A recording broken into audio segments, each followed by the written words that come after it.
Hello, welcome to all the combo lords joining me in the present or future, and or tell me if somehow you have the time machine to do the watching this in the past option. And today, I needed to do a little bonus stream, not only because I like to do some extra content, some knowledge, some philosophy, and such on this channel, and haven't had much time to edit together any full videos for this channel. I've been working on the main combo class episodes. Tomorrow we should have our Fermat's last theorem one out. I'm working on another about the Collatz conjecture, and another about a snack break of sorts.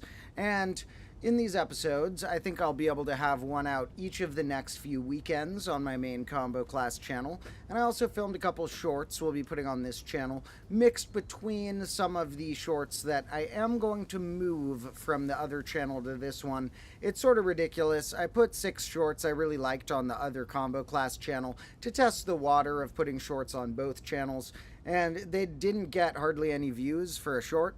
And then I put like a few random ones on this channel, and the last super random one I put is at 5 million views. And for some reason, the shorts algorithm really likes this channel, so I'm going to put the shorts on this channel. And the other channel will probably get better liked by the algorithm for horizontal videos, which is still somewhat a separate algorithm. But we're going to put the shorts on this channel going forward, and that is probably going to result in this channel, despite being my bonus channel, having more subscribers than the other one, possibly forever. We'll see. Because right now, we just passed 160,000. I haven't even been putting much content on this channel. The live streams don't draw many new viewers. They even lose a few viewers at times. They probably break even. They're more to build a community and to have fun. But I haven't put much actual content on this channel in the past month, yet we've been still skyrocketing because they love the shorts I put out in previous months. So I have more shorts coming, but we're at 160,000. Absolutely remarkable and beautiful. Love all of the people who are here, even if some of that number are just somebody who saw a short or two and doesn't watch much of the horizontal stuff. Hopefully they'll stumble onto our horizontal content at some point. Now, for everybody who likes joining the bonus live streams, extra awesome and appreciate you. I mean, of course, the main priority would be to watch my combo class episodes, but the live streams are a great community building, fun little corner we have going here. And today, the reason I needed to do a bonus one is partially to show you something natural. There's a pond out in the yard, the front yard, that I share with some neighbors. I believe it may have been in some shots. Let me try and look up real quick a possible episode that this may have appeared in already. I think there might have been a shot of it in the test episode. Let me see real quick. And, oh, it better not be, it's not playing an ad noise, is it? Please don't be playing an ad noise, because playing an ad on my end, I'm trying to hide it. If it was playing an ad, oh my god, that's annoying. I'm trying to watch my own video. So where's the pond? It was in one of these shots. Let me see.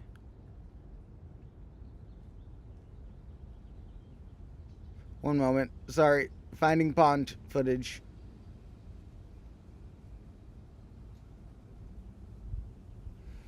Maybe the pond wasn't in that episode and was in a different episode. It was maybe in the apple episode. Sorry. Where's the apple episode? We're going to visit the pond in a minute. I just want to show that this pond has actually secretly made appearances before.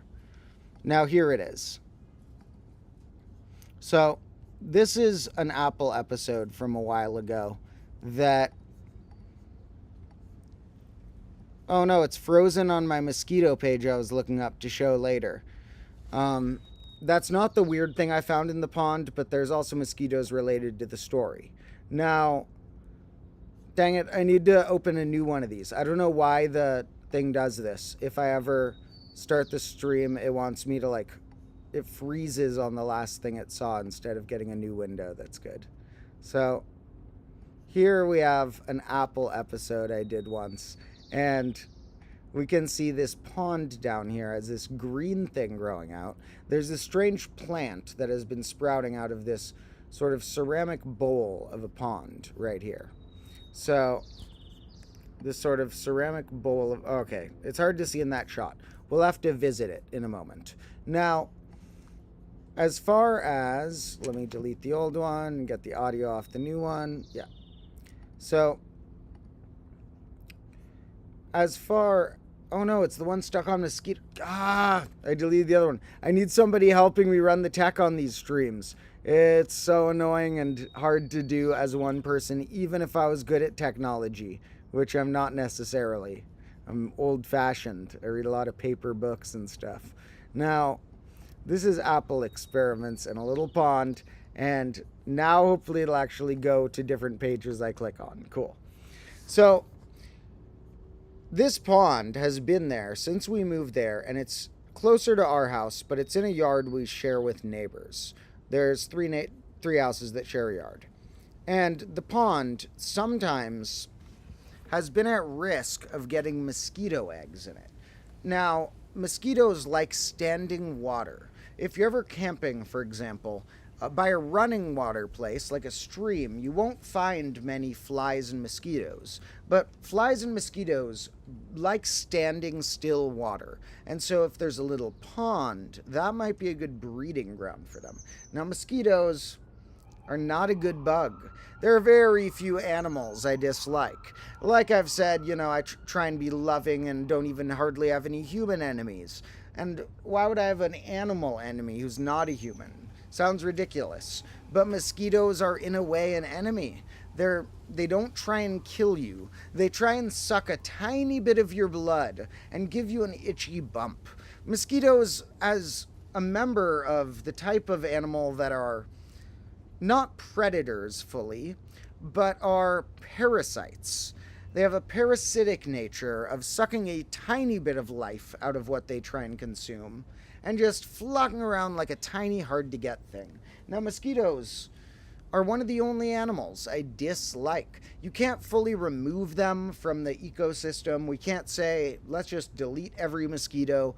When you remove any animal from an ecosystem, it changes the things that ate that and the things it ate, and things get a little off. But, oh man, I wish we could reduce the amount of mosquitoes or switch them out for something else that filled their role in the ecosystem somehow. Because when I go camping, mosquitoes are evil. There are some places where you go camping, and the mosquitoes are gonna give you a lot of bites, and they're evil. So, we don't want mosquitoes growing in the pond. Now, in previous years, there's something that the city offers. You can get this city, apparently my city at least, to offer you free mosquito fish. They give you fish that swim in there and eat the mosquitoes. They will send someone to your house to deliver you fish for free if you have mosquitoes, to eat the fish. To eat the mosquitoes. But we couldn't get the fish to stay. The fish kept getting eaten by raccoons. The fish had trouble with the plant, would grow really quick. We would chop down this big green plant that's in it, and it would sprout back and not give the fish much room. And the raccoons were eating the fish. I would see them. They would come over and eat them. So we're like, we can't get the mosquito fish. There's just like animals coming and eating them and stuff. They're just like gone one at a time, and I saw a raccoon there once. And so we're like, how do we get rid of the mosquitoes this year? There's all these little mosquitoes in there. They're past an egg. They're at like a larva stage, where if they were on the ground, they don't have their stuff developed. They'd probably die out of water. They still need more water breeding. So we're like, okay, obviously I don't like killing animals, but we're going to try and kill as many of these larvae as possible because they're going to turn into mosquitoes. And so I was like dumping them out in the hot sun, getting them all dried out. And I noticed another really weird creature was in there. So the mosquitoes themselves have a very strange, twitchy, scary nature to their larvae. If you look, and so this portion of the stream is not for people who are afraid of animal or insect stuff. I like animals and insects, and it's still making me shudder a little bit to go through what we're about to say. But If you really don't like animals or insects, I'm sorry, you might want to stay till next stream instead. Now, for this one though, I have to note that mosquitoes, these are the enemies we're talking about. For those who don't know, they land on you. They're hard to see because they're small. When they buzz in the air, you hear them and they're like zzz, making an annoying sound, and you can't get them because they fly away like a fly. If you're really good, sometimes you can grab one in your hand, but they're hard. And then they'll land on you without you seeing, and they put this little stinger, this proboscis thingy into you and start sucking your blood, and they're evil. It makes an itchy bite. It's bad. And here, if we look at mosquito larvae, these are the larvae, and they twitch around in strange ways. And the way they twitch, I got a little video of, which also shows the weird thing. So, the smaller black things in this video, this is my pond. The smaller black things in the video are mosquito larvae. This big thing is the next story we're going to discuss. Look at not only first look at the mosquito larvae, look at it twitch. They twitch around in the creepiest way. Now look at these weird things. When I saw those freaked me out. There's something about that type of animal with that weird, unnatural tail that makes you think, oh, dandelion's here. We have a way cuter animal here. Dandelion. Okay, break from the creepy animals. Cute animal time. Dandy Shore. There's a good boy. I love my dandelion. There's a good dandelion. Here, I'll give you pets. Dandy boo-boo. There's a dandelion. So, okay, back to the creepy animals. Don't worry that when we pause on petting the cats, they get so much love. When I'm not filming and editing or sometimes hanging out with friends, I'm petting these cats. Dandelion. Or we can call them friends. So we could say, sometimes I like to hang out with friends. Half of the time I'm partying with humans. The other half of the time I'm petting these cats, which are also my friends. Now, back to the creepier portion.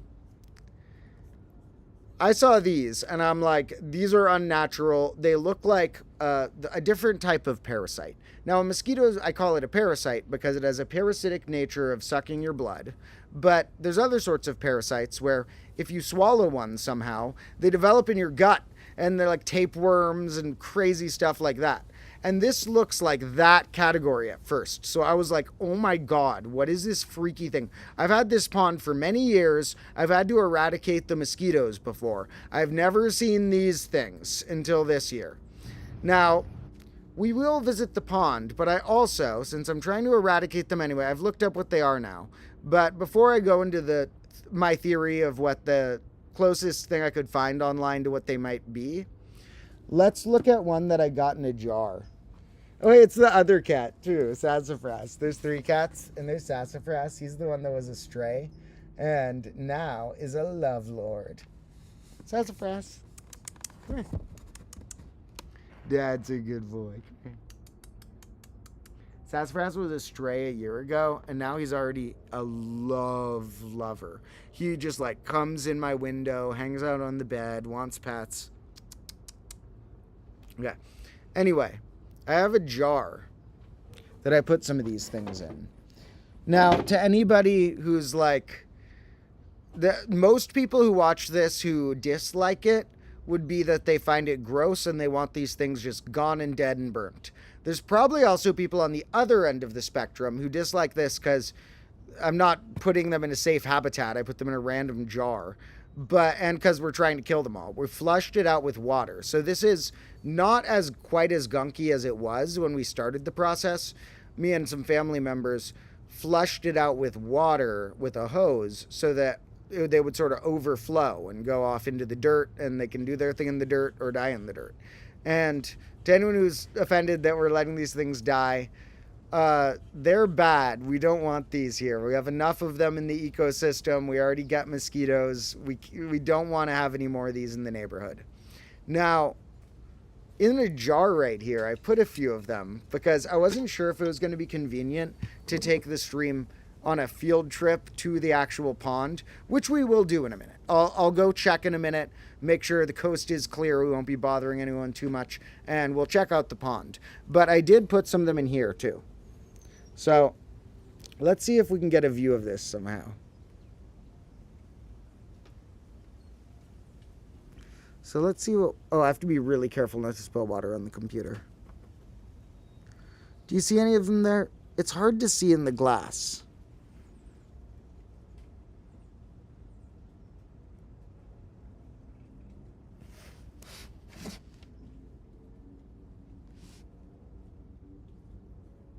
Do you see that little twitchy thing? That little twitchy thing is one of the mosquitoes at the bottom. That weird hooked thing at the top is one of the creepy ones. Yeah, look at that creepy tail. And look at that weird mosquito twitching around.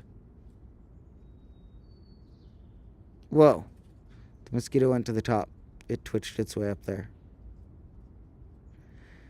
These things are freaky. And they're like... smart in quotes in that they're good at dodging stuff. They like see you coming, and if you try and like scoop some out with something, they like and dodge you in that weird twitchy fashion. And then when I tried to flush out the pond with water, these weird ones with the tails would hook the tails on a plant so they don't get flushed out. They're like and hook their way on to stay. So what are these weird things? I'm not positive, but when we looked it up, one guess of what they are is something called a rat-tailed maggot.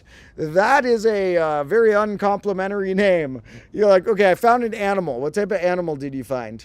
Okay, well, the first word is rat. You're like, okay, some rats are cool and smart. Is it that some people would be a little off-put, but I'd be cool with that. And they're like, no, rat-tailed something. You're like, okay, sounding a little weirder. Rat-tailed what? Rat-tailed maggot. So a rat-tailed maggot is a larva of a certain type of hoverfly. So apparently those larvae might grow one of these.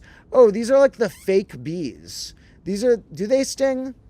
They're the things that look like bees, but I don't think they even sting. So that would be annoying though, because I don't, yeah, let's see, they prey upon pest insects. Yeah, I don't think they bite humans. And these bee lookalikes, I'm not positive they don't sting, but I think so, are bad not because I dislike them. I'm okay with bees. But when they come, everyone else freaks out. I have some friends over, have some camera people, family members. Everyone's like, a bee, run away. It's like, chill out. You're stressing out the bee. He's just trying to chill. So the hoverflies are going to scare everybody. I don't care about them, though. They're fine to me, but still hoverflies looking like bees, you know, little imposters going around, spooking everybody. We need to eradicate them. We can't have all of those. So some are still going to survive, and others may not, like the ones in this jar. We'll see. But we're going to take a little field trip to the actual pond in a moment. Now, let's take a little look at the comments, which is a lot of cool, fun ones. And somebody said they refuse to watch shorts for a lot of reasons. I have reasons I dislike shorts too, actually. I enjoy making them because it's a fun challenge to condense it in a minute and be at a different angle and all these things as a filmmaker and as a teacher. But I don't like watching shorts. I rarely go on the shorts page. I probably make more shorts than I watch. Funny enough, I have different reasons than this person said. They said, can't cast it to TV, can't rewind the video, too many ads, and clickbait. Those are all valid reasons, but my extra reasons for disliking shorts are that I don't like vertical videos. I like horizontal videos. I don't like a 1 minute cap off. I like videos that are longer because you can learn more in a video that's longer and things like that. So there are reasons why I don't like shorts that much either. I'm going to keep filming them for fun, and I'm going to keep putting them on this channel, and this channel is just going to like them more in the algorithm than the other channel. And this channel will have more subscribers than the other one. But make sure you're all tuned into the Combo Class channel, where the best extra cool ones go. And it is live. Yes, all the ones that say live like this are live. Sometimes I just don't respond to the comments right away, because I also post it as a video afterward. So although it's live, it's also a form of this channel's videos. So I try and stay on topic to a degree, go deep in a little subject, and look at the chat every 20 minutes or so. And somebody said random stuff, but I am live. And about all the web browsers, those are just for the stream. I have all the web browsers you see are me trying to run the stream on my own while I try and deliver the stream. Somebody asked about with the liveness whether any lizards or frogs are in the pond, and I have not found any of those. We found a thing called a slender salamander in the yard. That's in the grade -1 finale, as well as in some more footage I got that I haven't put out yet, that I still have to edit together a bonus video worth of footage I have about more slender salamanders we found. They look like little lizards, but technically are salamanders. Look like snakes with tiny legs, and those were around here, but not in the pond. They were under wet rocks and stuff after it rained. So the pond, I've not found anything like that. There was a time where I was at a friend's cabin, and we would go to this lake many times. And this is not the epicest story about the lake. There was a time where that lake was frozen over, and me and my friend walked out on the frozen lake and fell through thin ice. And that is the second closest I have ever come to death. And we will talk about that story another time. The thin ice story. The reason I'm waiting to tell it is that I think I actually probably have told it in a stream before to a degree, but the reason I'm waiting to do my full presentation about that story is that I have a lot of stories I want to work into episodes, and I like doing them at the location if possible. So for example, I have a story related to wasps on the bee topic that I'm not going to tell until we do an episode about bees and wasps at the location where I was stung by a hive. And I was only stung once, but I was chased by a hive. And similarly, we are going to revisit a lake somewhere in California once it's frozen over again and the time is right. And we're not going to try going all the way to the dock this time, but we'll tell the story about the time we tried to go all the way to the dock when it was frozen and we fell through the ice. So now, those stories will come then, but about that lake, when it wasn't frozen, a different time, I walked down there with my friend, and it was night, and we heard this loud croaking noise, like a huge frog you imagined, like brah, brah, coming out from different sides of the lake. And we got a flashlight and started looking around carefully to see, can we spot one of these loud frogs or toads or whatever is making this noise? And we looked, and I found the frog. And the frog was about this big. I have a video of it, but I don't think it's accessible on this computer. I think it's on a hard drive somewhere. So I have so much cool footage from the past. I'll dig this up someday if we do a frog episode. And the frog was about this big. But when it croaked, the pouch around its neck that inflates to croak, you know how they put air in a little air pouch, like brow, brow, brow. The pouch got like about as big as the frog. The frog was about this big and the pouch was about that much more. So it was this minuscule frog that puffed out its pouch about as big as itself and unleashed massive croaks, possibly as a ritual of friendship or mating or something. And it was coming out from all around the lake from these tiny frogs. So cool. there was another time I filmed frogs that is in a whole video. I don't know if this is one of the public videos or a private one on an old channel of mine on YouTube of me interacting with frogs. Yes, I will show more of the old links of my old videos at some point. I've shared some of them on Patreon already. Share more of them with the whole people at some point. But I've had previous channels, one of which includes a video of me interacting with a frog. There's a chance that's one of the ones that's private that I have to unprivate. I would need to check that. Now, a lot of interesting comments. Somebody asked, can I do an episode on Euclid one day? Euclid was somewhat the star of an older episode about proving prime numbers are infinite and proving things about the gaps between primes. At the beginning of that, we mentioned Euclid a bit as far as our proof of infinitude of primes being a descendant of his. My proof was a modern version of the Euclid proof. And so he got a good display in our Prime Proofs episode, one of the first main episodes on the Combo Class channel. I think the third video of the third Combo Class video of any sort I put on YouTube, I think, was that. Euclid will come up in more. He was very old school and was the originator of many geometric things. And I, in fact, bought Euclid's Elements, a classic book of a lot of his mathematical ideas were put in a text he called Elements. Now, it needs a lot of translation, not just for language, but for how they used language of math. Because he would use, the way that we use words like, okay, double the equation, x equals this. He would be like, what's equation? What's x? What's equals? They use different ways of phrasing things. And they treated numbers more like distances or lengths than like discrete little integer units. And with those proofs, I bought books that have Euclid's original text and translational clues of what he really meant in modern language. And that took 3 books. I bought 3 used books that are Euclid's Elements, Volume 1, 2, and 3. And I'm going to read those at some point before long. So we'll have more to say about Euclid once I read through 3 whole books of Elements and its translations, which will come at some point. So, I'll study that one a bit more before we jump back into Euclid.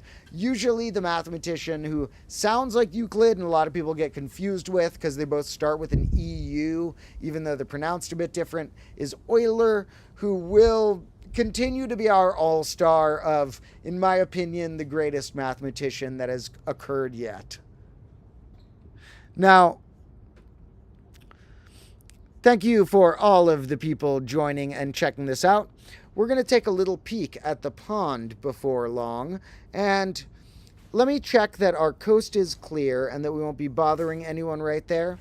And then I want to see these strange things up close. What are possibly the strange mutated larvae of these things that look like this, as well as the mosquito larvae that are pretty evil and we still need to eradicate. So these mosquito larvae are something that we're going to try and remove all of before they manage to hatch, but that's going to be a task over the next few days.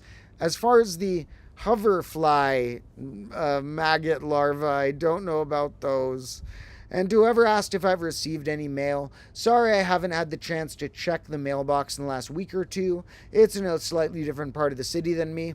And I will go there at some point within a week from now and get all of the new things that have occurred. At least one person mentioned they sent some sort of item. So we'll be looking at the mailbox items within a week in a live stream. Now, let's take a peek at our strange pond, which I'm going to have to aim a particular direction to not capture things like, my address or any neighbors' houses or such. So let me see if I can set up a little chair out there and clear the coast for us to put this laptop, which I'm doing the live stream on a field trip to our pond. Now, while I leave your opinion about fake bees. How do you feel about things if these didn't sting, but they look like a bee? How would you feel if a bunch of those were in your yard?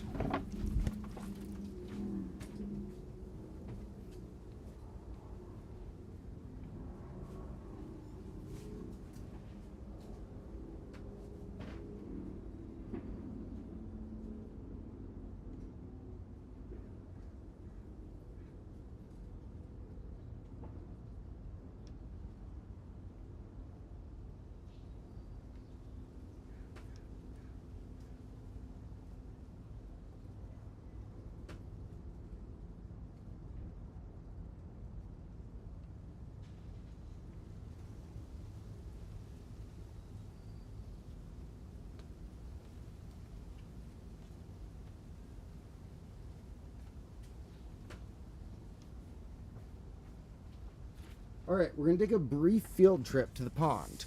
I'm going to put the hoverflies as the only thing for a moment, and then just so I don't capture anything weird on the way. And then we're going to look at these things up close as we can get on this computer's camera. Might not be the best camera of all time. So I did get better footage of these things on my other camera, which isn't going to show up in an episode soon, but could have some purpose in some future episode. I always like gathering natural B-roll. Now, it's a little dark to see them, so let me see if shining a flashlight on these helps before I aim our camera at them.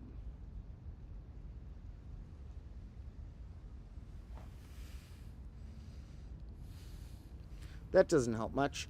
Let me just brighten the screen a lot and see if that'll help look at them. Now, they're a little tricky to see right here. Let's get this going. This is the pond I was referring to. This thing is a strange plant that whenever we cut it down, we don't want to fully remove it because it's pretty cool. But whenever we cut it tiny, it very quickly over the course of the next year sprouts into some massive thing. And it's back starting to do that again. There's also a ton of little roly-polies, as some people call them, or pill bugs that are hiding inside that whenever the water level rises, you'll see a lot of those little pill bug sort of guys go up to the higher land. They live inside there and dodge the water when it rises. But inside the water, I don't know if you can see this. There are some weird little things creeping around. We're going to make this really big and see if we can get the view of these fellows. It's a little hard to see here. The phone camera is far better at capturing this than the computer camera. Okay, maybe if we get that glint that we got right there.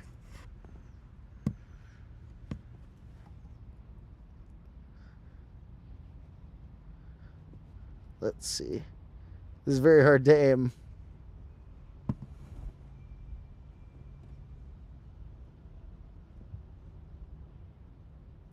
Is that one? Okay, very hard to see right here. Let me get one more shot of trying to get a close angle on this, and then we might have to resort to looking at some of the other footage I've filmed of it and treating this as just a brief field trip.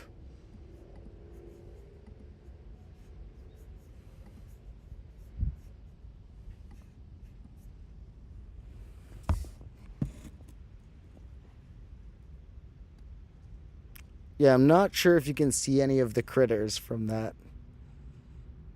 Oh, there you go. Look near the edge. Do you see all those little mosquito creatures? Those are the mosquito ones. Now I see one of these other weird hookworm larvas over here, and let's see if we can see that. Do you see that hookworm larva? Where are we? It's too reflective-y.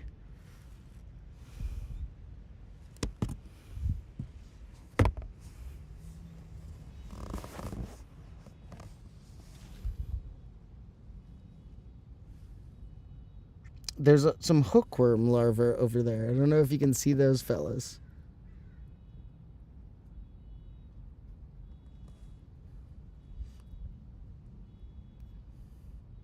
Do you see those weird little ones? Now, that's a little hard to get from this computer camera. I have to be hyper camera careful so I don't drop it into the water.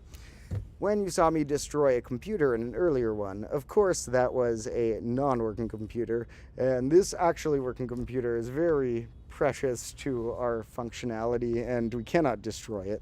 With that said, let me shrink our screen back to normal and appreciate this strange pond, as well as the fact that I am going to have to do some strange work. What is going on?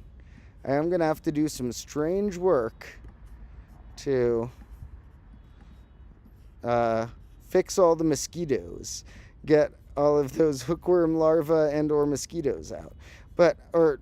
Not hookworm, hopefully. What was it called? It was called a hoverfly larva. So, hopefully they are hoverfly larvae. because then if some of them hatch, they're just going to look like fake bees. Now, I'm not positive if that's the case. Oh, what's going on there? What is that? Add-ons manager, no. So, I hate the computer part of this. This is why we're going to have some friends at some point, including my main camera guy, Carlo, and some other random friends, help me run the tech on these live streams. Then I can be better in our presenter mode while we manage to run the stream efficiently. So, there's one more glimpse at our magnificent pond, and we'll take one peek at the beautiful yard. That right there is an apple tree that's going to grow soon. Where is it? Apple tree is going to grow soon. That over there, beyond it, is a fig tree. Hard to see. But there's a little pond where we're growing some strange things. And now we're going to relocate back to our classroom. So let's put the hoverflies back for a moment and relocate. Actually, I'll show you one more cool thing in the yard. One or two more cool things. One of them is Sassafras, the cat that was a stray and now loves love. Sassafras. This is a little angel. This guy, people said you couldn't adopt a feral cat, but he's become the sweetest cat ever. Sassafras. Come here. Sassafras. He loves getting pets.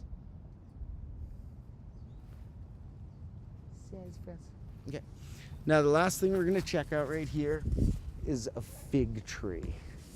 So this is awesome. These are some really miniature figs. And the camera is too zoomed.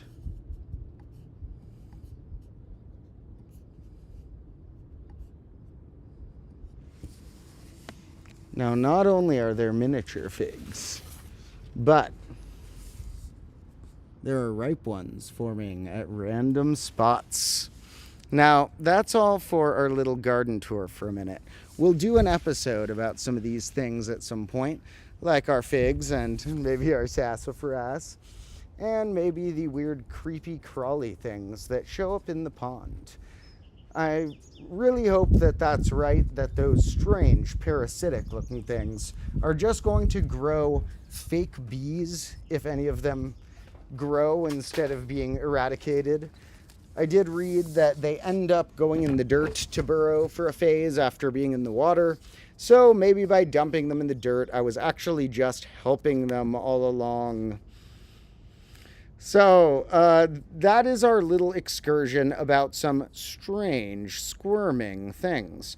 But we are going to go on to some more mathematical topics and things like that.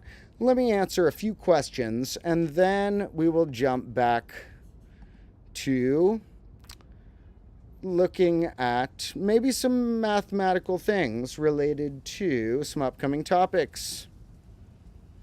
Now, someone said they look like pollinators, which is good. That's true.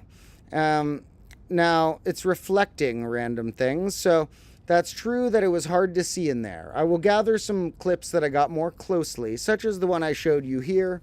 For one more view of what they actually looked like a little up close, we can rewatch this video in full that I took, where we can see our mosquitoes twitching around in a very strange way, as well as these weird things squirming around with their tails. Oh, that looks so unnatural and spooky. Now, that will be eradicated, and that's the job you sometimes have when you live with nature. Most animals are more than welcome, but mosquitoes can't be welcome. There's a few other animals that I don't welcome. For example, the skunks cause problems. The raccoons cause problems. Other animals are fully welcome. For example, the possums. Those are nice and lovely. And the squirrels. I love the squirrels. And the birds. Very few enemies, but I put the raccoons on a C tier. As far as not how cool they are, but how welcome they are. Raccoons are C tier. Skunks are D tier, and mosquitoes are F tier. Now, somebody asked, would I rather live in the cabin in the woods or a big old mansion? Definitely a cabin in the woods. I don't need a lot of space. I would way rather have a cool yard than a cool inside of a house. And if your yard is you being in the forest, then ooh boy, I would way rather be in a beautiful part of the forest with a tiny shack than have a huge mansion. And that's my goal and a possibility for grade -3. Let's go. Oh, I should bring it some nuts soon. Last time when I brought it nuts, it went crazy in the stream. Not in the last stream, but 2 streams ago. It was chilling right up there, just eating these nuts magnificently. Now, I'll bring in some nuts in a minute when I run inside. Now, with these things, possums, skunks, mosquitoes, Oh yeah, to answer that question a little further, I can imagine myself moving to a cabin in the woods. I can't afford to buy one, but I might try and rent some place that's very tiny and whatever place I can get in a cool spot in nature in the woods. And someday when combo class makes a little more money, hopefully, someday maybe I'll be able to buy a plot of land. And I would love more than anything to own a plot of land that has some nice trees, like redwood trees or something, and has a stream, has some sort of river running near it. Now, if I could have redwood trees and a stream, I don't care how big my house is. So, there's the answer to that question. Someday we'll maybe have both. Maybe we'll have a castle in the woods, and maybe I'll be able to invite all my combo lords to the castle. But that's a few steps beyond. Maybe grade -8 will be not only in the woods, but with a huge castle there. Wherever we go, as long as my family still has this place, I will make sure this zone stays maintained. Even if we borrow a few clocks to bring out to the woods for half a grade or whatever, I'll make sure that we still maintain our cool zone right here to visit and work on other things.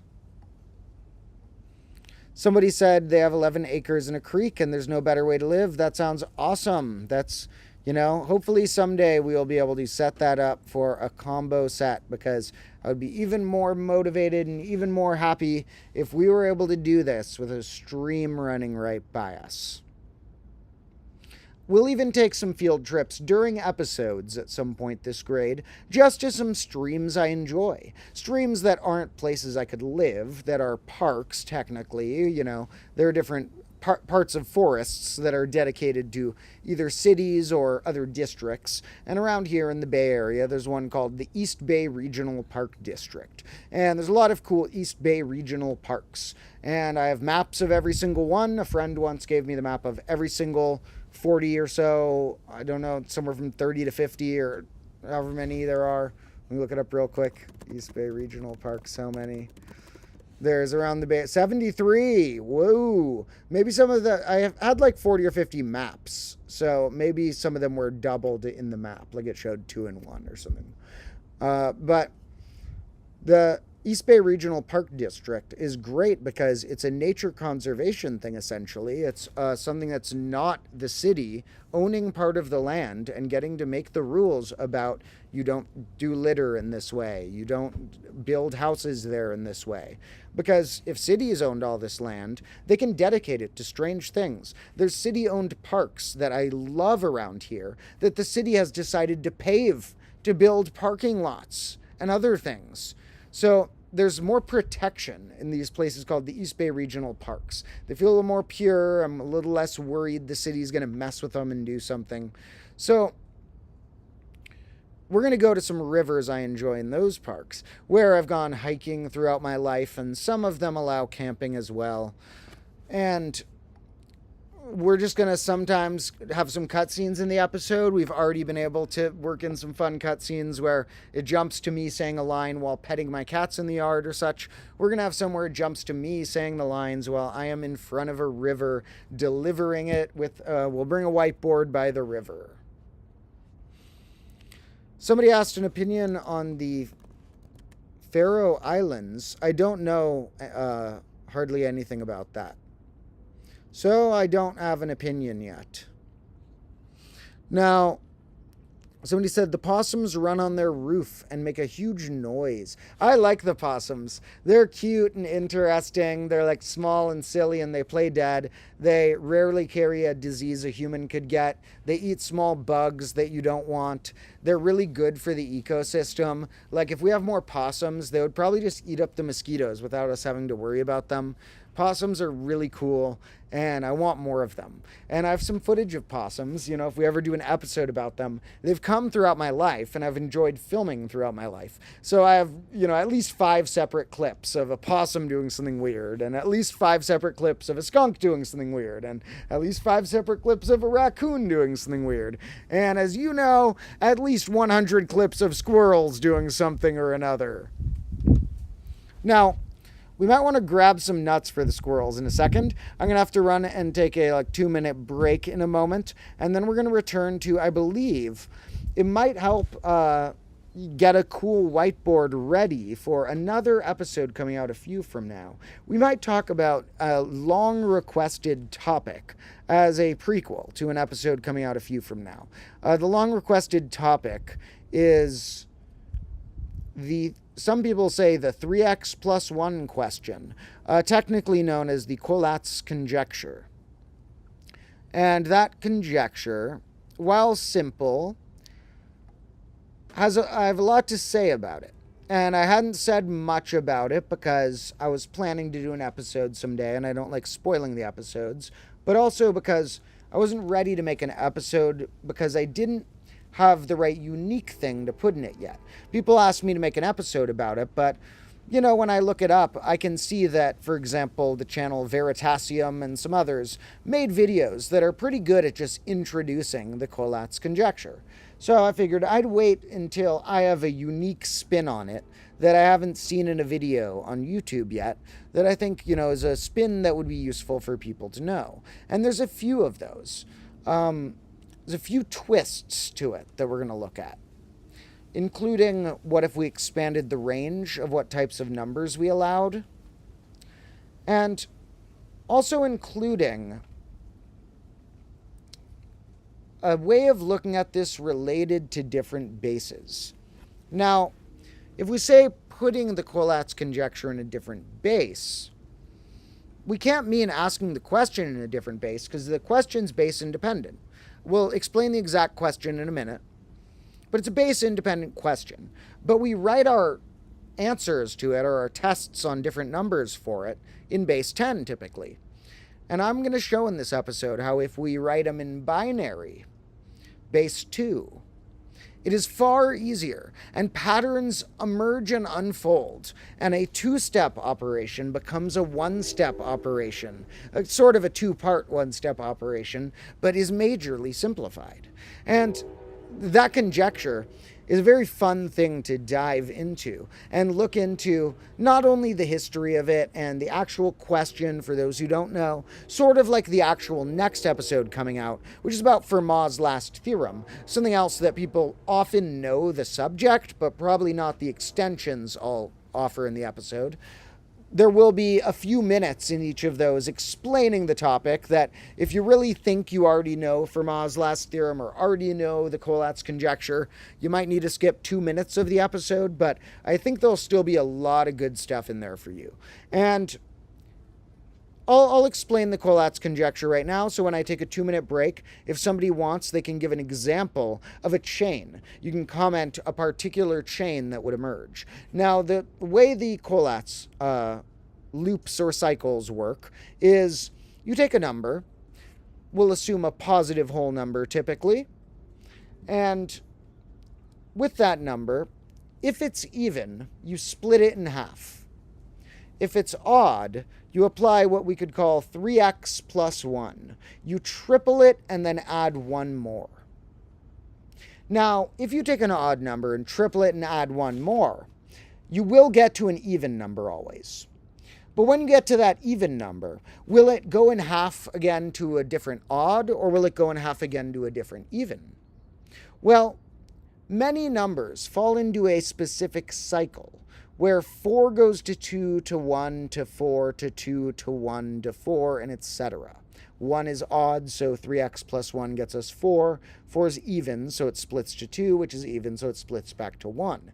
Now, other numbers fall into that cycle as well. And we're going to write a few of them on the whiteboard, because not only will it be a fun prequel to the topic, where the topic itself is beyond the Collatz conjecture, and looking at the Collatz conjecture in binary, we are going to just be using base 10 today, more to A, to not spoil the episode, and B, because it's easier for people to understand if I write things in base 10.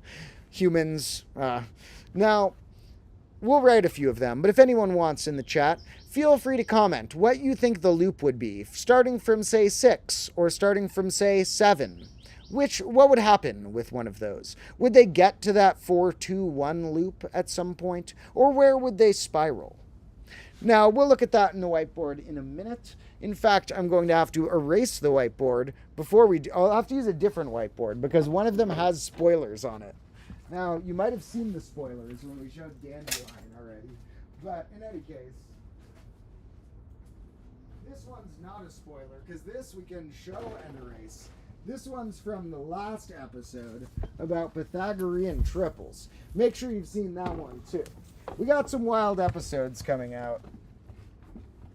I'm a little wet right now because in our last filming, which occurred very shortly before the live stream, there may or may not have been a fire that was put out while I was holding something on fire, and Carlo put it out with the hose and it got me wet as well.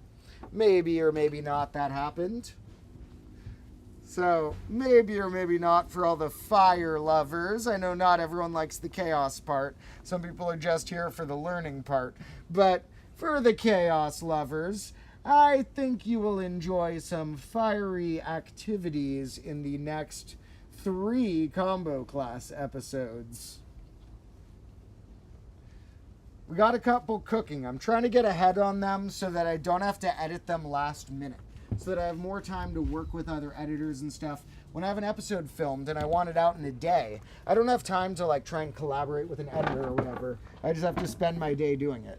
And so I want more episodes that are a little bit ahead, so I can work better at, working with other people or spending my own time further on them and longer on them.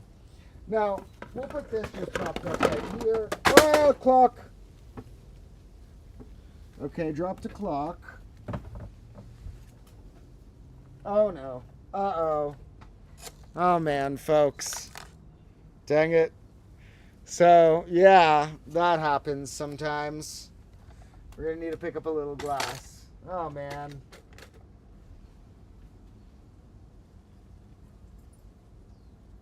So, yeah, making sure I get all the glass.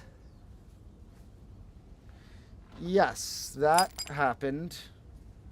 So, sometimes you break a clock when you're teaching. What can you do?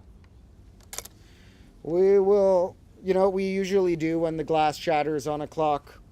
We usually remove the glass, try and get all of it off, and then have the clock itself without the glass. So we will see this clock again, but it may have the face more removed next time. We'll see.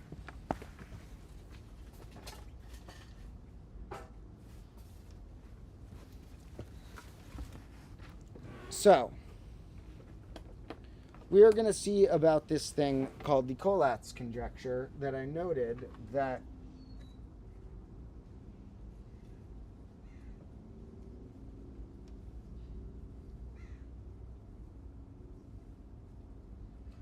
I noted that 1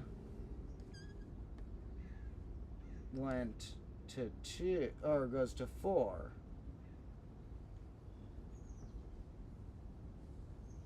Which goes to 2. Which goes back to 1.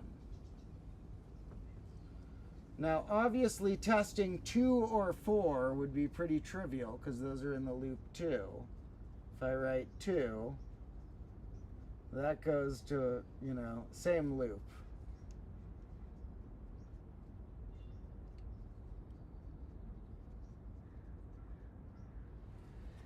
What about 3? Somebody leave 3 in a comment. It's a little longer. Okay. So I'll be back in like 2 minutes, and then I'm going to fill in a few more of these, and we're going to look at what patterns emerge.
All right, folks, we are back. And what we're going to do is look at some further things in what was known as the Collatz conjecture, where if we take an odd number, what we're going to go to is 3x plus 1. And if we have an even number, we are going to go to half of x over 2.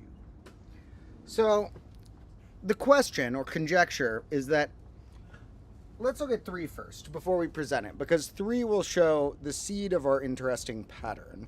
And remember, to anybody watching this, that when you see an episode about the Collatz conjecture come out on the Combo Class channel a few episodes from now, it goes way deeper than this. This is just the very beginning of it. I show this with dice and stuff, and then we go into how it relates to binary, how it relates to other extensions of numbers and such. So even if this is more than obvious to anybody here, or they've already heard it, sorry, this is just a prequel. We go deeper into it before long in our main episode, which I filmed most of today. Now, 3 is going to be odd. 3x plus 1 goes to 10. We tripled it and added 1. That's even, so it splits in half to 5. 5's odd. 3x plus 1 sends us to 16, which gets cut in half to 8. Cut in half to 4. There we go. 4, 2, 1. We've hit the loop. So once we hit a 4, we're like, all right, we're in the loop. What about a larger number? 4 obviously is pretty trivial.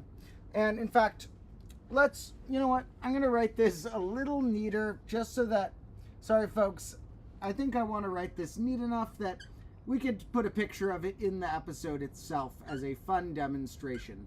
So to anyone who's watching this, they'll also get to be like, I was there when that whiteboard was written. Now, what about 4? We are going to put 4, although it's trivial. It goes to 2, then 1. We already saw that. Now, 5 additionally is already in there, so that one's pretty trivial.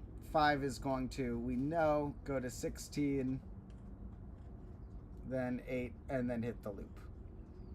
But what about larger numbers? What about, like, 6 is going to send us...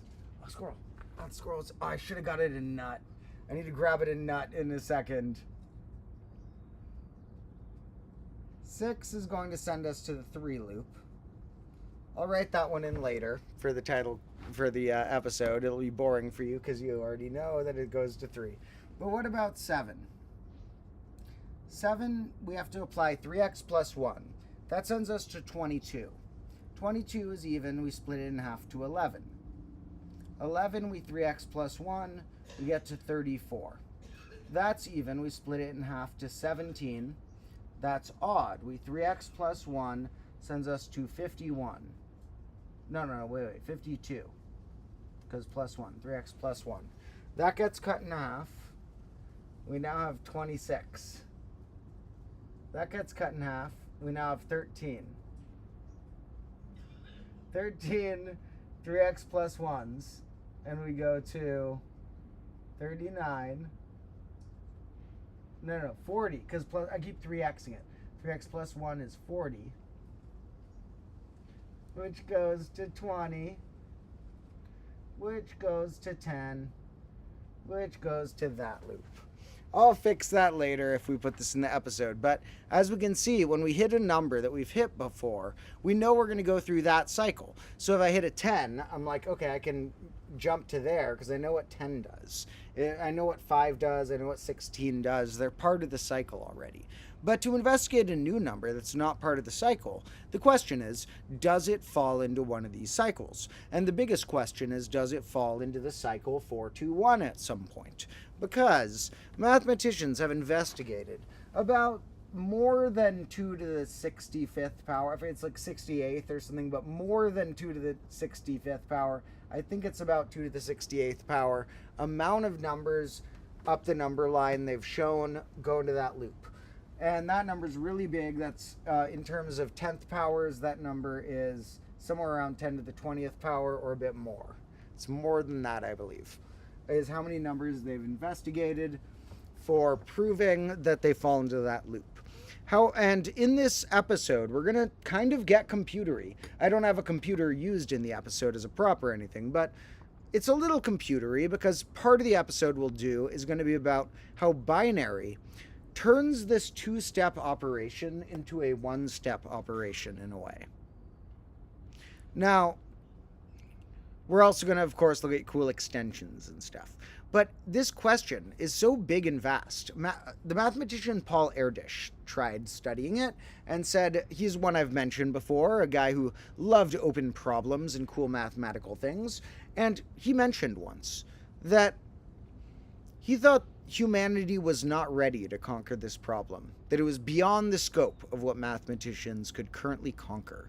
Now, he said that a little bit ago. It was, 10, 20, 30 years ago or something. But there's been other quotes of people who have also investigated it and said that... When did he say that? I don't want to get this wrong. Let me see.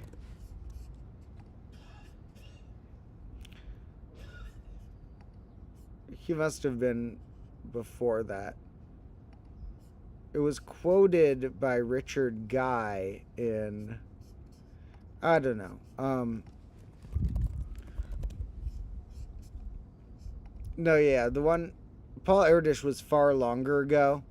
The one I'm thinking of is a separate mathematician who said that humanity was not ready to conquer it, with which Paul Erdős also said, but he was around a bit before. He was more like 100 years ago. But these people looked at this problem and they wondered,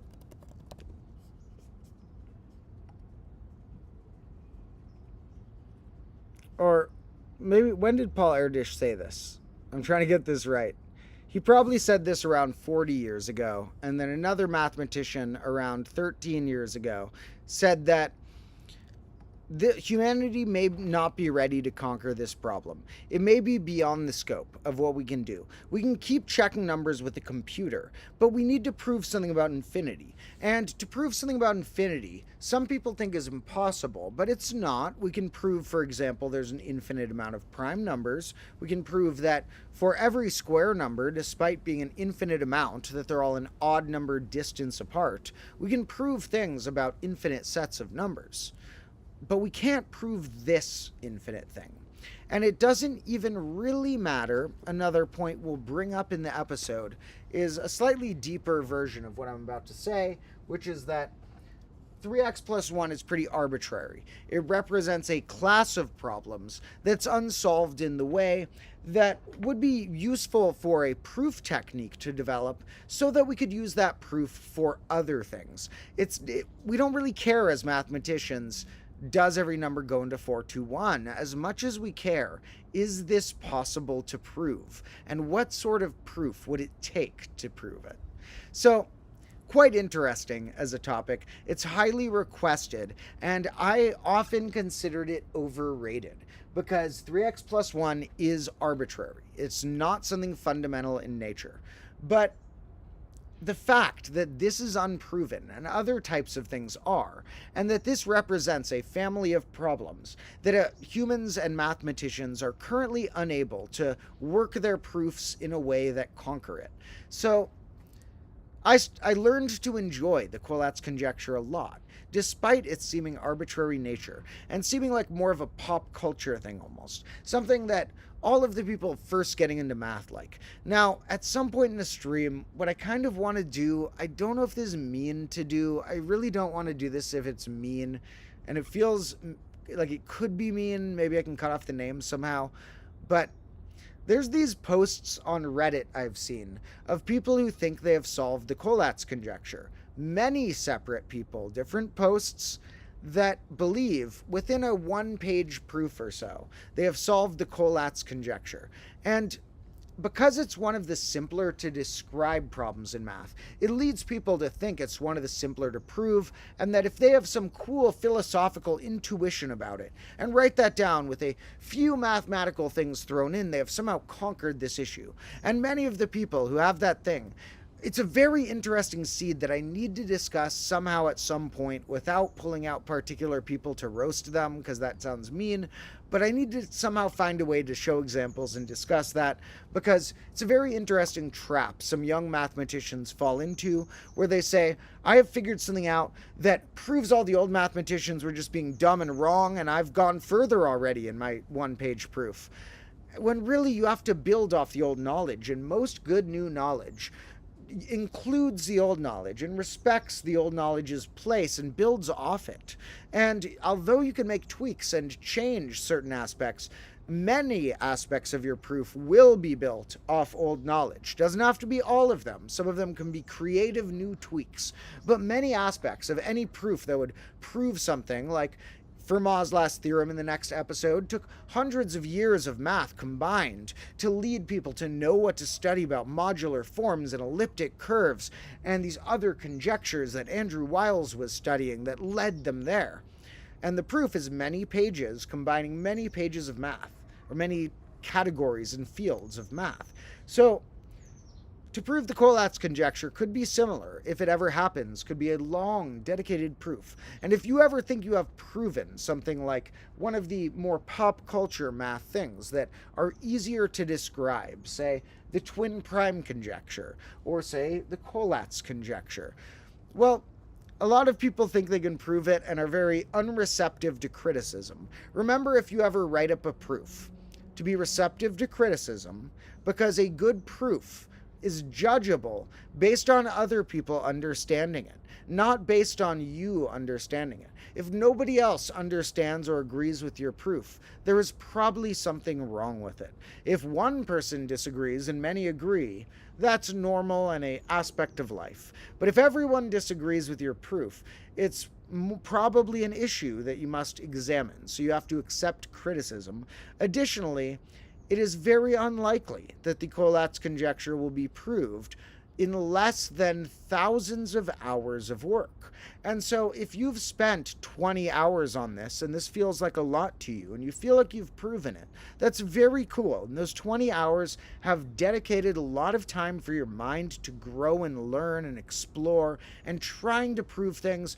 Every hour is great for your brain. However, 20 hours is not going to be enough to solve this problem. And it's almost disrespectful to all the mathematicians who have dedicated hundreds and thousands of hours to this, who have thought probably the same thoughts.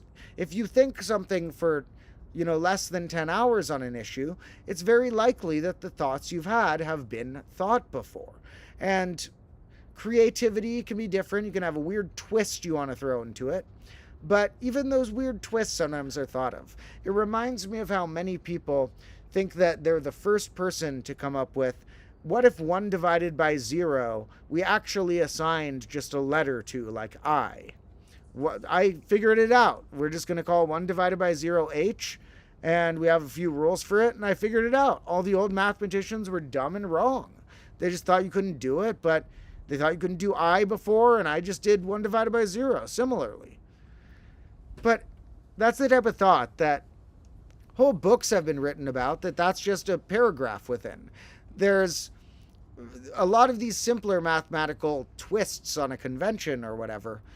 People love to think they're the first to have, and it's a little disrespectful to all of the great Eulers and Euclids and people who have had these great thoughts over the years and investigated these issues to deep, long amounts. And much respect to whoever may end up proving the Collatz conjecture by dedicating like 5 years of time to studying it.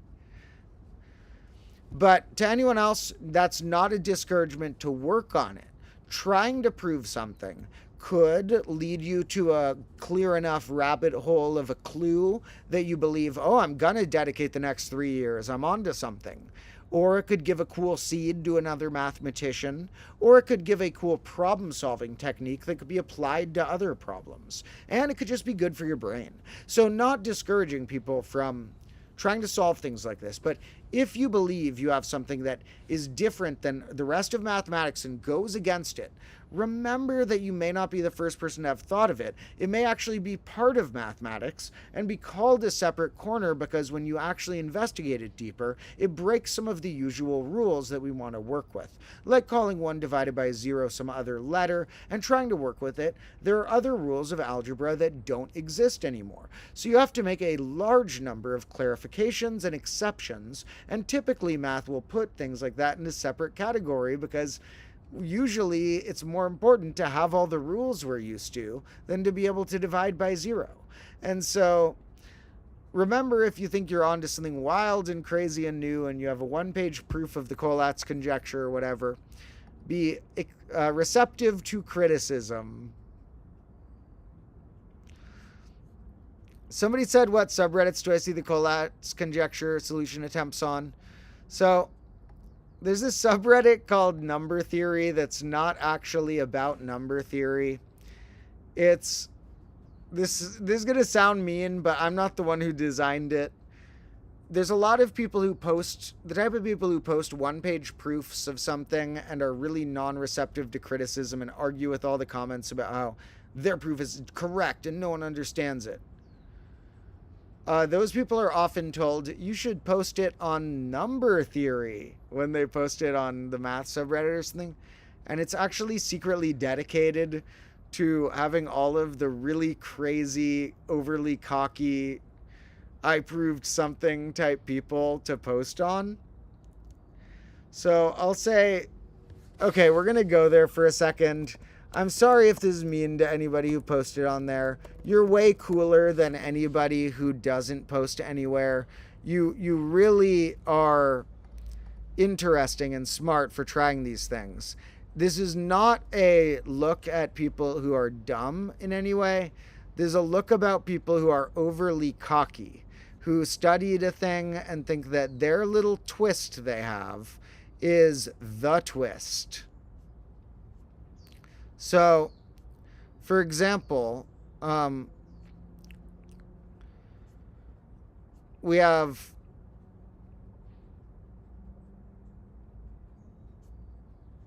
where's some of these examples? Oh man, this is a proof of the Collatz conjecture. So this is what I'm talking about. Proof of Collatz conjecture, aka 3n plus 1 problem with respect to loops. This is an attempt at a proof that no loops other than 1, 4, 2, 1 can exist for the open math problem known as the Collatz conjecture, or the 3n plus 1. Here they explain what the problem means. Here's the thing. Often when people have the really not that long proofs of something, they even spend some of the time describing things they don't need to. A lot of the time we'll be like, now we can prove that this must be true due to the symmetry of the natural numbers. It's like, well, okay, I know you want to be smart by throwing in this thing you know, but if you actually write a proof, a lot of the stuff that they put in here is it's not only too short of a proof, but some sentences are repeats of each other. So it makes it even shorter. Key idea number 1. We won't be using base 10. We're using base 3. So I use base 2 in the episode, but base 3 is another idea, and base 3 probably will be mentioned in the episode. But they think that when we go into base 3, that it changes what the numbers are. I've read this before. They don't understand that base 3 is just a way of writing numbers and that it's a base independent problem. They think that the bases change the numbers. And so they write all this stuff, and this is, they say, we can't read through it all now, but after all, so this is actually a pretty long one. But then they say, QED, no loops are possible except the known loop,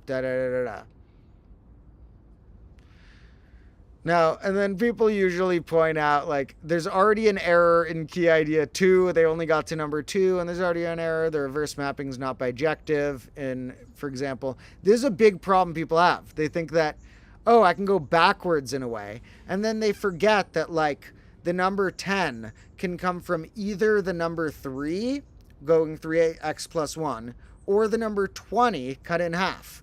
And so they do this weird backwards thing and ignore the fact that 2 different numbers can go to the same one. But every time this type of person gets sorry to this person, you're still really cool, I don't know who you are, gets corrected on one of these things, I don't think you understand. They're all generated this way. But then, write it out, cross them all out. People are just so unreceptive to criticism. This one's not as bad, actually. There's a lot of proofs of the Collatz conjecture on here, and it's just wild what some people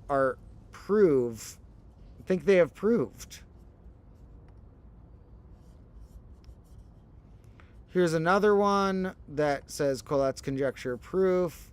So usually when these people post this on one of the math subreddits, the moderators there are like, post this on number theory, so they all go over there. I'm kind of mad that number theory got the one where all the crazy people are supposed to go, because I actually like number theory, and it would be really cool. That's like a field of math. It would be really cool if number theory had a subreddit. So that's kind of annoying, but I feel bad laughing about it, but it's pretty funny. So this person's like, okay, I read about this thing called the free group. Here's the Wikipedia. And because of that, I proved it. What do you guys think? QED. This is a bad sign. QED is like how you end a proof. It's like, QED. What do you guys think? Now, so they think in this amount of time, because they read something about this thing called the free group, they have proven the Collatz conjecture.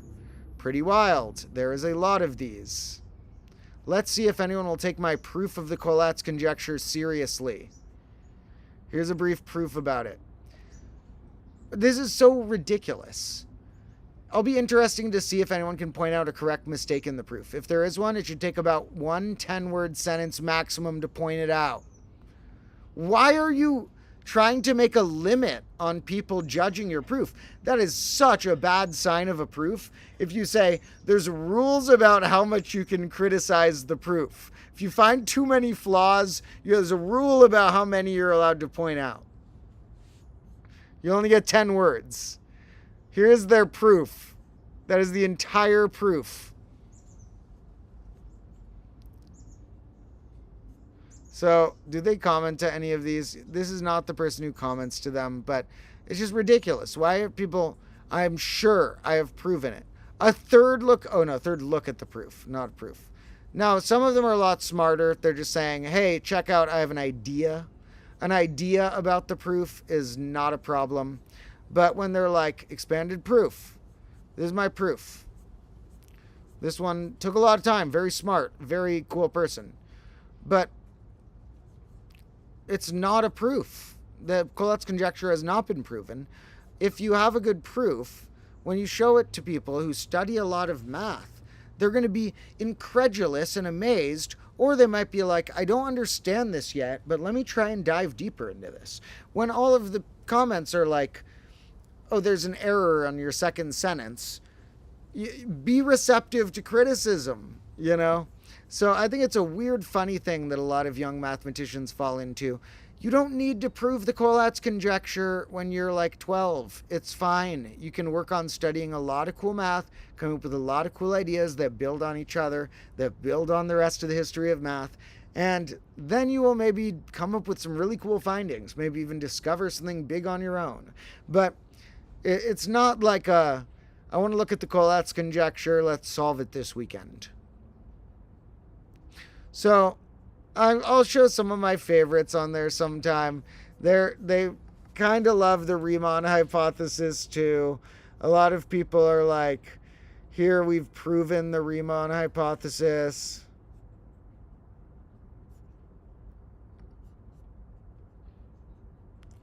Like, here's an example. I don't know if this one could be a troll. I don't know. Most of these are real people. That says, like, I wanted to prove it. I heard about Euclid's theorem. Apparently a Greek guy managed to prove there are infinitely many prime numbers. So here's Euclid's proof. Maybe we need to get more into studying ancient Greek philosophy and we could solve the world's problems. It's like, yo, mathematicians know about Euclid's ancient proof of the prime numbers. That doesn't prove the Riemann hypothesis. People often think that what they've discovered, mathematicians for some reason haven't thought of. Even in a case like that where they're citing a mathematician and saying, maybe we should consider this thing. It's like, yo, we've considered that thing. It's similar with there's a lot of fields of math where there's exceptions, like point infinite nines equaling 1. What if we make an exception where there's a number that is less than 1, but the closest number to 1 that's less than it? Something maybe you try and write like point infinite nines. Maybe there's a system where there's a number that is the closest thing to 1 without being 1. However, that's not the real numbers, and if you want that system, you lose so many of your typical great rules. And people often, when I say point infinite nines equals 1, say, no, there's a thing called infinitesimals. You should study that. It's like, yo, I know about infinitesimals. Those are a different system because they break a lot of the rules we usually use. If you want to use those, clarify it and clarify which rules you're losing. Because otherwise, nope, can't use addition or multiplication or anything like that. Can't assume a number is what number you think it is if you're just changing some of the rules and assuming the rest will hold. There's also a cool squirrel in the tree. Where'd you go? Where'd you go? Oh, it's up in the tree. I should get the squirrel some nuts. Okay, I'm going to run and get the squirrel a nut real quick. Because last time, like I said, 2 streams ago, did something crazy over there. So let me run and grab a nut real quick. Leave a comment on... I I don't know. Sorry if that was mean to anyone who tries to make proofs of big scale issues or anything. We're not discouraging that. We're discouraging cockiness about thinking whatever proof you make is the proof and not accepting possible criticisms. Even Andrew Wiles, who proved Fermat's last theorem in 1993, had to edit it in 1994 and fix some issues and flaws he had made. And how did he know that? Because he listened to criticism from the mathematical community. So, we're going to grab a nut for the squirrel and leave a comment with your favorite open question in math. Twin prime conjecture, Collat's conjecture, a lot of cool ones.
Alright, I got the squirrel's favorite nuts.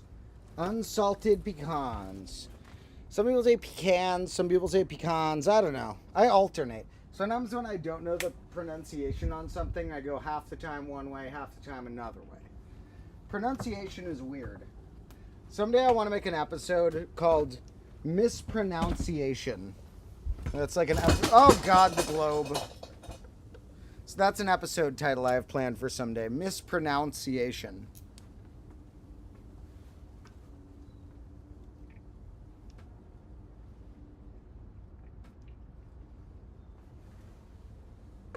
Squirrels. Squirrel. Squirrel.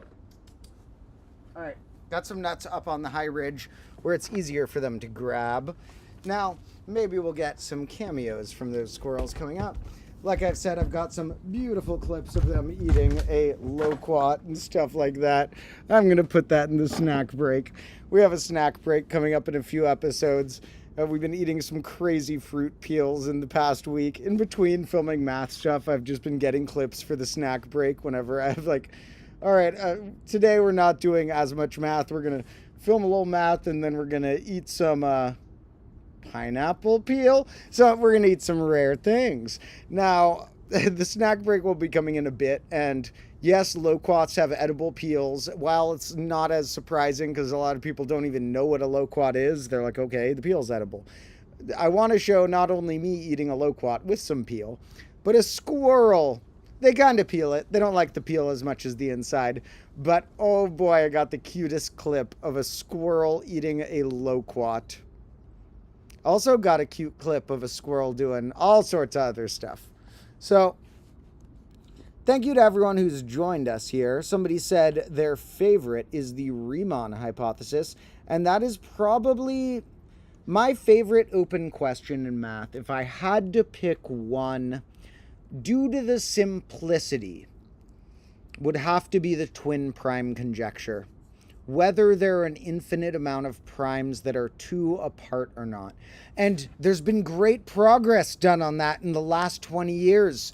Shout out to James Maynard and to Terence Tao, who both made great progress on the twin prime conjecture, as well as some other great mathematicians. In fact, a group effort was made where they managed to prove not that primes are 2 apart, but that there must be primes within a particular bound. And the first was actually this guy Zhang, Z-H-A-N-G, who proved that primes must be within this certain amount of millions of each other. Not always. There are primes that are arbitrarily far apart, but that there will be an infinite amount of times on the number line where there are 2 primes that are within this number in the millions was proven. Now they slowly reduced that bound from millions, and I believe James Maynard or maybe Terence Tao, these people had great work on this, reduced the bound to 246, and then the bound has been further reduced. Now, some people will say we've gotten it to 6 or 12, but that is dependent on this other conjecture that's not fully proven. But we've fully proven the 246 thing, with some help from group efforts on an online project of random mathematicians jumping in and talking. Now, those proofs, sorry, I got distracted because I read a comment about Dandelion, and I love Dandelion. Real quick to answer the comment, they said if Dandelion could talk, you'd want a snack too. The funny thing, Dandelion does not care about treats. He only cares about pets. He'll play, he likes chasing apples and stuff. He does not care about weird food. He's the one of the cat, he's like an alien. He's not a normal cat. He doesn't care when we put out special treats. Like, he'll eat them, but he almost like, normally we put the food in the bowls. Dandelion, I don't know how to say that. I hope this isn't offensive, but if Dandelion was a human, he would definitely be on the autistic spectrum. Now, I don't mean that as an insult. I'm probably a tiny bit on that spectrum. It's an entire spectrum. Everyone's somewhere on it. I'm probably further than average. Not very far. I've never been diagnosed with autism or anything, but I'm probably further on the spectrum than the average person. Now, Dandelion would be pretty far on the autistic spectrum. He takes a while to understand certain cues, and then he adapts really well to them. He has certain things that he's very focused on, that he's very good at, and other things takes a little while to understand and get. And one of those was using the litter box. When he was a kid, Dandelion, the little cat, would try and take a shit and would not do it in the litter box. And, well, he would do it in the litter box, but he didn't know how to bury it right. So you know how cats have this instinct to bury it? He would get the poo in the litter box, but when they have this instinct to bury it because they're really smart, and cats are cleaner than dogs. Dogs just leave the stuff anywhere. Cats clean it up. They put it in a little pile and they put some dirt on it. Cat life. No, dogs are cool too. I love dogs. No insult to dogs. I like dogs. Someday maybe I'll have a dog too, but cat life. But the cats bury their stuff really well. And usually my cats use the yard and bury it very well. They dig a hole, they take a dump in the hole, and they bury it. Now, Dandelion had the instinct that you're supposed to paw stuff over, but he didn't get how to do it. He would like poop in the litter box and then scratch the ground outside the litter box like he was trying to scoop something. And then his brother Sage, who's perfect and beautiful, although he has this spot on his back that we're having a vet look at. But Sage is perfect and beautiful, and he would bury it for Dandelion, for his brother. He would go over and help Dandelion fix it and cover up the poop for him. But Dandelion learned from Sage, and he learned a lot of social cues from Sage, and he became really good at them. And so there's certain things he really understands. And he understands when you call his name, or when it's time for food, or when this or that. His main technique, though, is to get love, and he doesn't really care about the snacks as much. And he even has a thing where we train them not to go in the kitchen, and they don't. They're so good. The kitchen doesn't even look much different. It's connected to the living room. It looks like part of the living room. Its a little nook is the whole kitchen.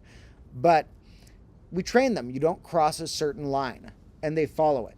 We train them. You don't go outside of the gate to the street, and they follow it. They don't go to the street. I will come out to the gate, and they'll be perched on the fence as far as they can go. They don't leave the perch of the fence. And like, hi. And they're so good at following rules.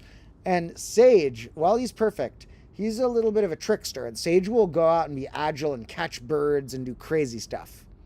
But Dandelion I feel like it took him a while to learn the rules. And so he wanted to really follow them.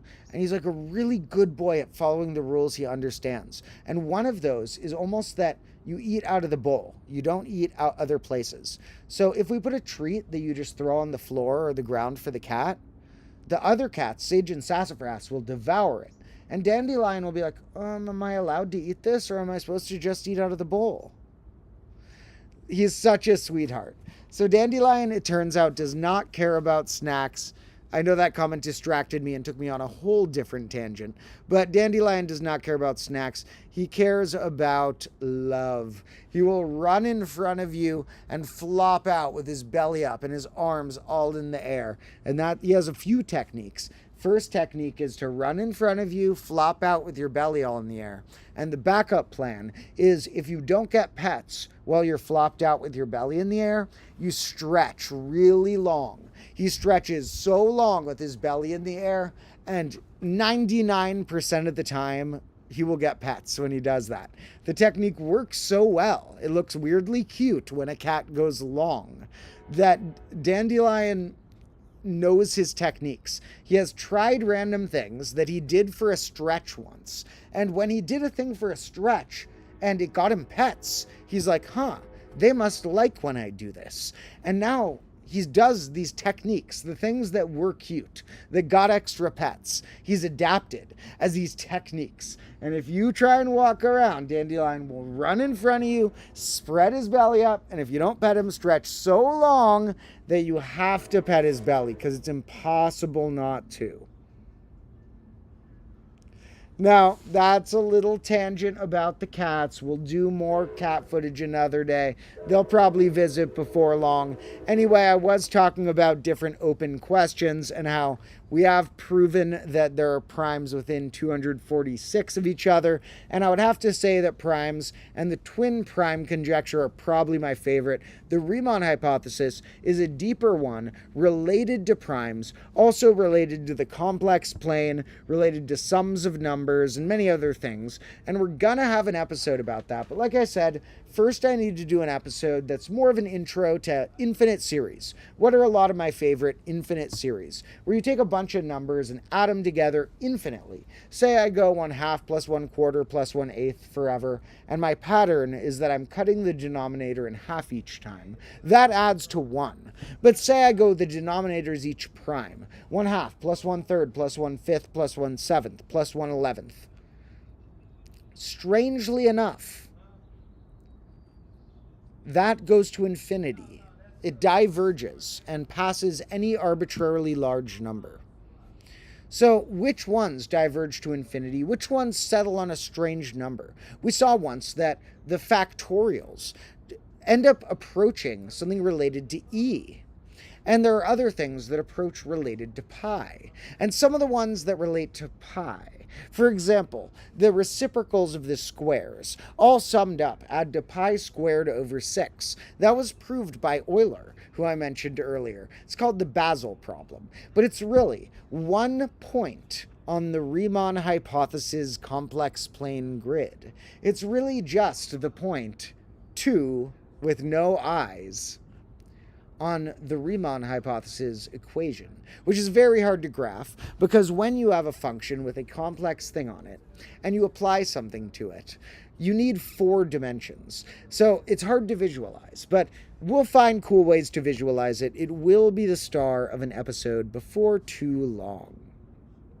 Now, that is some random thoughts about open questions. There are other great ones, and I really like some of the ones that have come out recently. Like one of my last recent episodes was about something solved just in the past few months about an open question about what's called an aperiodic monotile. Another one is a question that's still not fully solved that's called Ramsey numbers. And a lot of my recent episodes and even future episodes will be about unsolved questions. Some of the favorite ones of mine are even in the next episode, because the next one isn't the Collatz conjecture one. That's one or two later.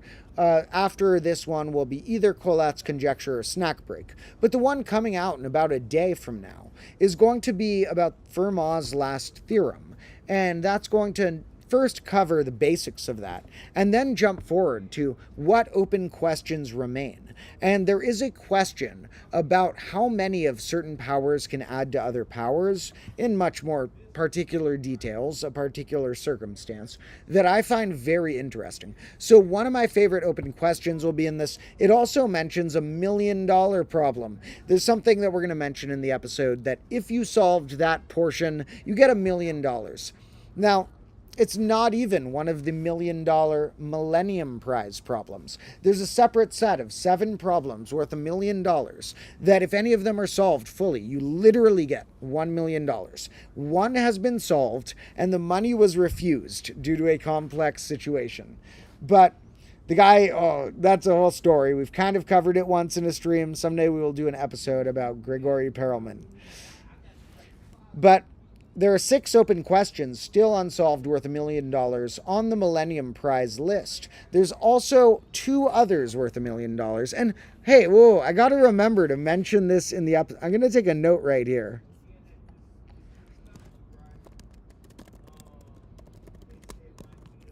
I have to mention this in the episode because it's such a hook. All the stuff I filmed today about the Collatz conjecture is just about the math of going beyond it into other interpretations of it and stuff. But I forgot to mention in any of that footage I might want to put in. This is also worth, I believe, more than $1 million. It's a foreign prize that was in a separate currency. It might have been in yen or some other currency other than the dollars that are typical in the area I'm from. And the thing is, if you translate the money, if you see how much it would be worth, I believe it's more than $1 million. Yes, so there's a 120 million yen, which is a Japanese currency, prize to solve the Collatz conjecture. And if you solve that, you will get 120 million yen, which translates to $1,085,000 as of a few years ago. So now the price may have fluctuated due to different currencies inflating at different amounts, but let's look it up. Now we'll see 120 yen price in dollars, and wait, no, it's 120 million yen.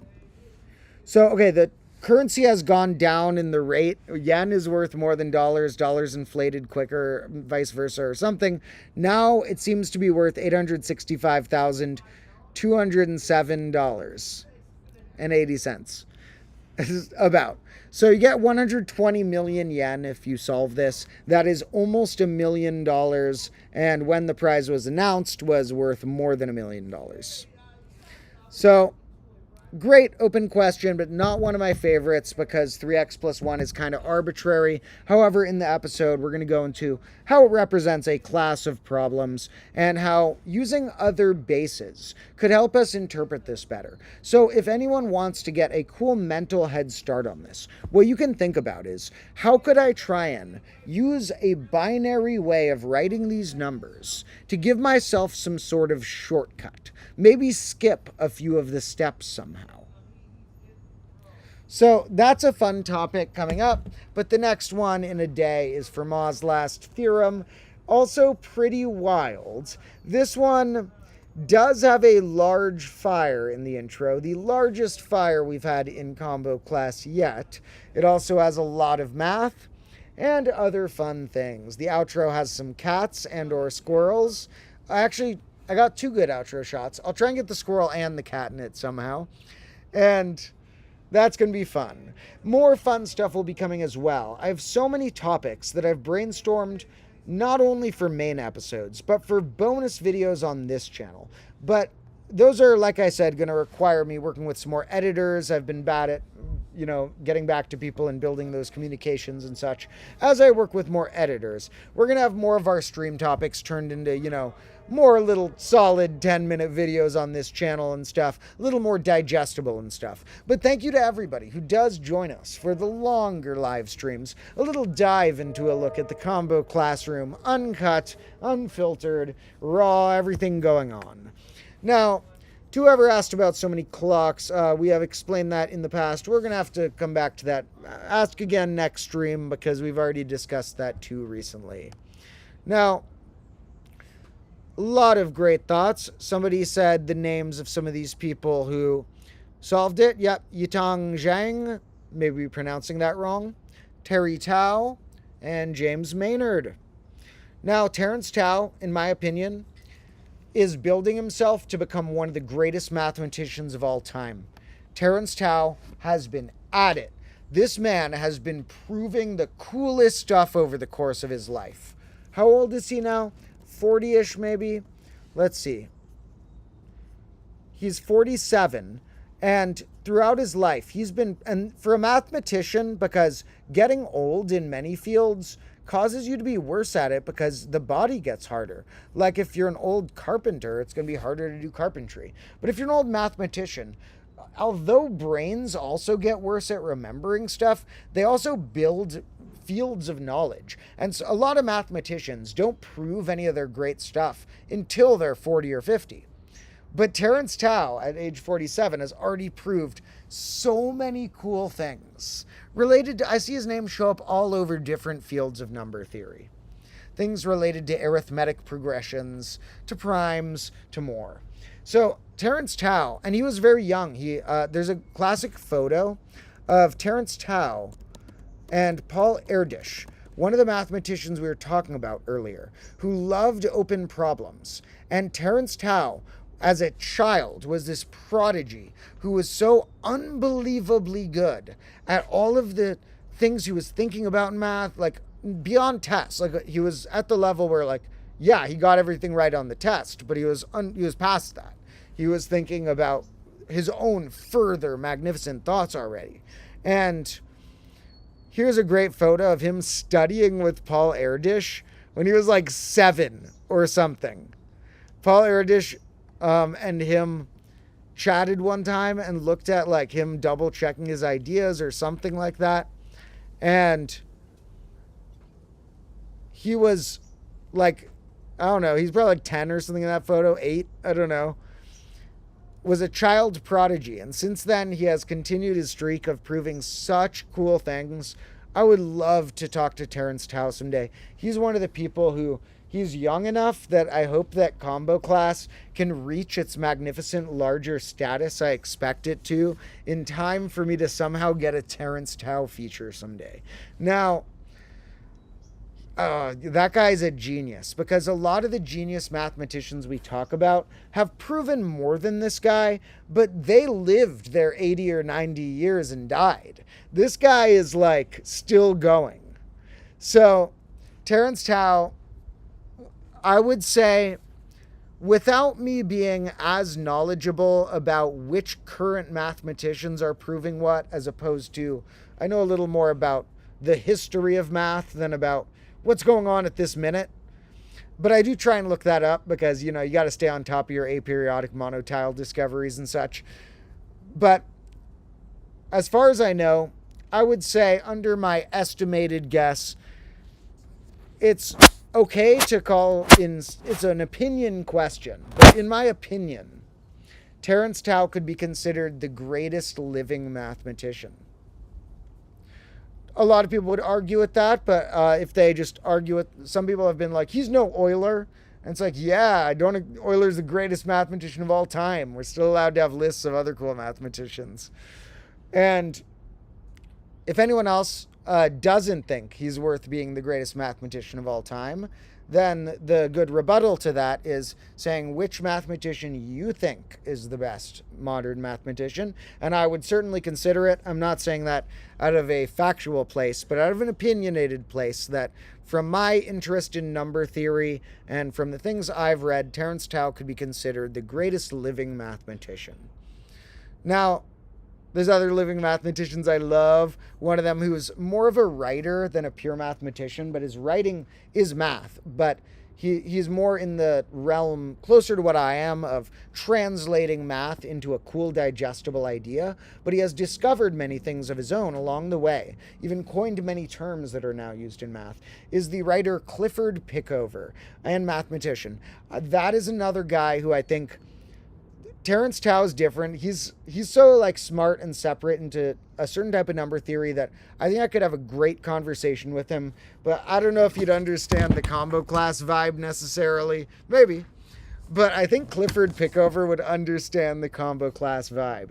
So I really someday want to get Clifford Pickover, maybe Terence Tao in this classroom. Of course, there's other goals. I have all sorts of random people who I have adored throughout life who... someday maybe we'll get in the combo classroom, because I'm about to start featuring more friends and stuff. Maybe we'll feature some crazy people. Someday we'll get Steve-O in the combo classroom. Someday we'll get Gucci Mane. We're going to get all of my icons from my past in the combo classroom someday. For now, we're going to start with some cameos in some of the streams not too long from now from some friends of mine. Like I said, a friend who is a birdologist or an ornithologist or whatever as part of their studies. Some friends who... participated in a fight club who are going to tell us the math and science behind learning how to fight, and some other fun things. So, of course, most of the content on this channel is just me doing all the work and being myself, but I'm liking to assemble a team and have some more things along the way, because I think I would do better research and better presentation once I have a team of some people helping with the technological aspects, such as editing or running a stream. However, it's working so far. 160,000, baby! This channel just keeps going up. Absolutely wild. The reason I didn't name this stream after 160,000, though, is that the real 160,000 kind of arbitrary in our base. If we're going to be arbitrary in our base, what I'm going for is fractions of a million. So our next fraction of a million that's a good unit fraction is 1/6 of a million. We're past 1/7 of a million, and we're gonna hit 1/6 of a million when we're at 16666, I guess 7 to round up at the end. So that will be our real next special that's named after a number. Our like so-and-so subscriber special, like I named some streams, will be the M/6, million/6 subscriber special.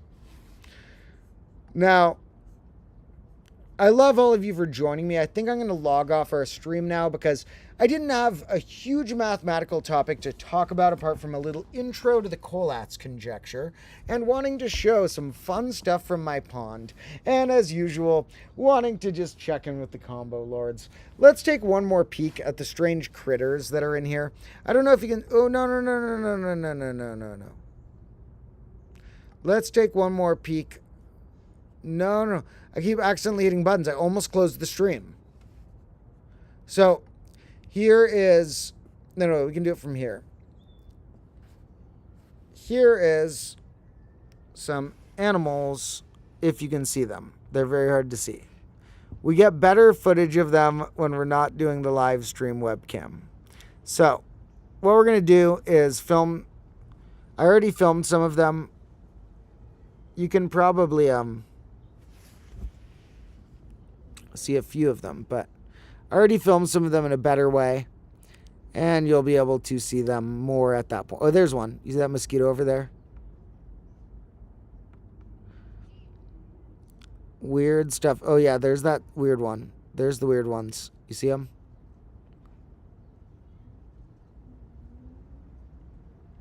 Look at those weird things. Apparently they're going to grow into those fake bee things. So, as we saw, I think that they are the least appealing animal name you could imagine. Rat-tailed maggots. which apparently evolve into something that is not that unappealing, which looked like a fake bee. What was that again? Where's the history here? Let me go to my history. A hoverfly.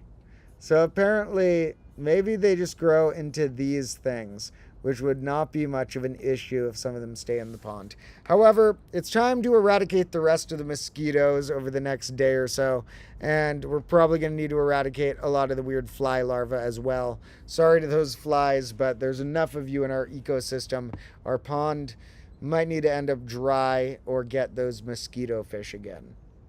Now, thank you all for joining me. I love when you join me for a stream. These are all a little more casual and chaotic these days. Someday when I have more people here, we'll have a whole combo class show, a given day or two of the week. That'll be a fun goal someday once we can have each week here's a particular time. But, actually, weeks, who cares about this 7-day structure? Lame. Let's go every 6 days. Let's have a 6-day structure someday where it goes main episode, short, live stream, short, break, main episode, short, live stream, short, break, or something like that. Or 2 live streams in the mix. I might have mixed and needed a second live stream in there. But we'll do a 6-day schedule to throw everybody off, be more frequent for the combo lords, and just be radically confusing because we could have 6-day weeks, and why not? Then you'd actually have half of a week and a third of a week as units. Now, let's have 6-day weeks and save all the 7th days at the end of the year for a holiday. Now, I'm going to log off at this point. Thank you all for joining me in this stream. I'll be back with some bonus videos, although I haven't done those as much recently, the horizontal ones, on this channel before long. Definitely stay tuned to that combo class channel for a lot of fun episodes, which should most likely be coming out 1 per weekend. 1 tomorrow, 1 next weekend, 1 the weekend after. Quite likely, because I've been filming a few in a row. Now, love you all. Hope you have a nice day or night. Make sure to appreciate whatever animals are around you, unless they're mosquitoes you need